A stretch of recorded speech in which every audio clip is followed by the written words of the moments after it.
Ustedes habrán visto cómo cada vez son más importantes las noticias que llegan desde Europa relacionadas con el tema del coronavirus y los confinamientos. Y son cada vez más importantes porque si bien sabíamos, incluso desde la primavera, es decir, incluso desde abril, mayo, que iba a haber una cierta pausa, una cierta tregua durante la mitad del año y las vacaciones del verano, las cosas se iban a complicar nuevamente en el otoño y ya de cara al invierno. ¿Por qué? Por el frío, su efecto sobre las enfermedades respiratorias y también porque la gente tiene que empezar a encerrarse mucho más y en espacios cerrados el potencial de contagio es mucho más alto. Pero bueno, todos confiamos y estuvimos durante mucho tiempo pensando, no, ya Europa salió adelante, nosotros estamos pasando lo peor, pasó el mes de agosto, septiembre, las cosas empezaron a aflojar un poquito y todos creímos que ya las cosas se habían quedado más o menos atrás, por lo menos los problemas más complicados, y que por lo tanto ahora era cuestión de seguir más o menos en las mismas hasta que llegara la vacuna. Y vean ustedes, una vez más, Europa nos pone la alarma y nos pone a pensar qué es lo que puede pasar aquí posteriormente. Vean la noticia de Francia, ustedes ya vieron, vuelve a los confinamientos y vuelve a los confinamientos con esa modalidad en la que hay restricciones para salir de la casa, los negocios no esenciales quedan totalmente cerrados, solamente se permiten las actividades de los sectores económicos esenciales y todo eso teniendo en cuenta además que desde hace 2 semanas 2/3 partes del país, 2/3 partes de los franceses estaban ya con un toque de queda desde las 9 de la noche. Es decir, esas medidas graduales que empezaron a aplicar y que registramos en este noticiero hace 15 días no fueron suficientes para parar el curso de la pandemia. Eso en cuanto a Francia. Alemania, ustedes también han visto en la nota, ha tomado decisiones dolorosas, no tan estrictas y no tan graves como las de Francia. Por el momento, a partir del próximo lunes, se van a cerrar bares y restaurantes. Eso se suma a cierre de teatros, a las restricciones que ha habido siempre para asistir a los estadios. Es decir, una vez más restricciones para reuniones y aglomeraciones de un buen número de personas. Y en ese contexto todo el mundo dice, bueno, ¿y Colombia cómo se compara con Francia y cómo se compara con Alemania y qué podemos esperar a partir de allí?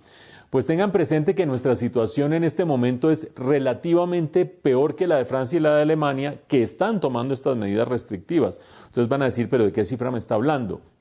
Estoy hablando de una que es inapelable, que es el número de muertos por millón de habitantes. Acuérdense que el número de casos por millón de habitantes o totales depende del número de pruebas. El número de muertos es mucho más preciso. Y en número de muertos por millón de habitantes, Colombia está en el lugar 16 en el mundo, donde el 1 es el peor, 16 en el mundo. Francia está de 18, están un poco mejor que nosotros. Alemania está de 71, está mucho mejor que nosotros. En ese contexto la gente se pregunta, bueno, pero si Francia está mejor que nosotros, ¿por qué está cerrando de esta manera? La aceleración de la pandemia inherente a ese efecto del otoño y el próximo invierno. Y ustedes van a decir, ¿de qué aceleración me está hablando?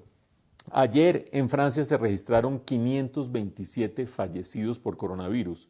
Para darles una idea con qué comparo ese 527, con 217 de Colombia. Es decir, la aceleración de la pandemia en Francia es verdaderamente seria. Y ahí es donde uno empieza a plantearse la necesidad de que aquí tomemos medidas restrictivas, seamos mucho más serios con el control, protegiendo los sectores más vulnerables, no asistiendo a grandes fiestas, no haciendo grandes aglomeraciones, o si no, nos espera lo que le está en este momento sucediendo a Francia y Alemania.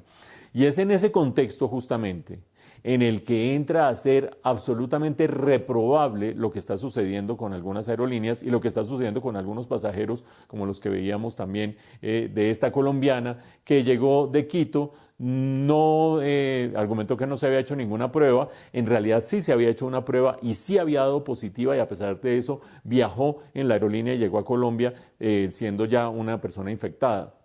La aerolínea se quita las culpas de encima diciendo, yo le pregunté que si tenía prueba, me dijo que no tenía prueba, que no tenía ningún tipo de problema y aparte de eso no se puede negar la entrada de ningún colombiano a su propio país. Inmediatamente salió Migración Colombia a decir nada de eso. Hay directrices del Ministerio de Salud que dicen que las personas sin tener una prueba vigente no pueden entrar al país, ni extranjeros ni colombianos.